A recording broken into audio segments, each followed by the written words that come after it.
Salut à tous, bienvenue sur ma chaîne et aujourd'hui je vous propose de plonger ensemble dans Docker pour voir comment Docker fonctionne et qu'est-ce que c'est exactement. Docker, c'est une technologie applicative mais puissante. Docker, c'est une grande boîte magique et ce qui est cool, c'est que tu as ton application dedans, tout ce dont tu as besoin pour la faire fonctionner et en prime de ça, tu peux l'emporter partout sans te soucier de ton ordinateur. Et ça, c'est ce qui rend vraiment Docker hyper cool. Docker, comme on peut le voir, c'est ce petit logo de baleine avec plein de petits carrés au-dessus. Mais que représentent ces petits carrés? Ces petits carrés, c'est très simple, c'est ce qu'on va appeler des conteneurs. Mais qu'est-ce qu'un conteneur? Notre conteneur, c'est justement cette boîte-là magique.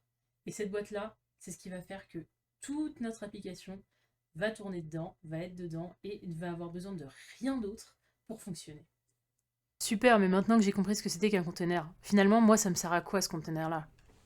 Eh bien, je vais te répondre tout de suite. Prenons l'exemple d'un projet. Prenons ton projet, qu'il soit fait en HTML, Django, PHP ou encore React, c'est très simple. Quand tu vas le faire sur ta machine et que tu vas l'envoyer sur la machine d'un ami, problématique, ça ne va pas forcément fonctionner en fonction de l'OS que ton ami utilise. Et c'est là où Docker prend tout son sens. Justement, on a trois termes techniques pour utiliser Docker. On a l'image, on a le conteneur et ensuite on a le noyau de notre application. Maintenant, du théorie au visuel, je vous propose de voir comment ça se passe juste ici. Prenons votre projet. À partir de votre projet, nous allons créer ce qu'on appelle une image Docker. Et là, vous allez me dire, mais comment crée-t-on une image Docker? Pour cela, rien de plus simple.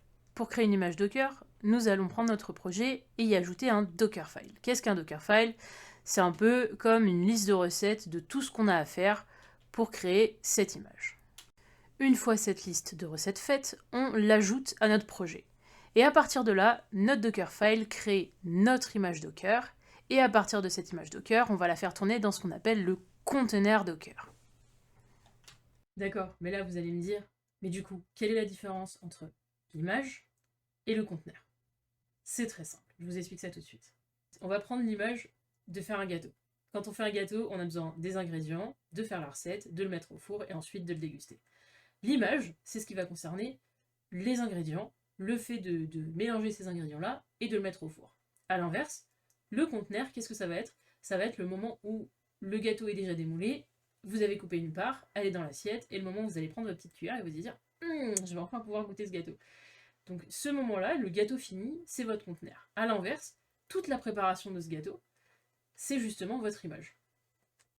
Une fois l'image de notre projet créée, c'est là que nous allons incorporer notre image pour la faire tourner dans notre conteneur Docker.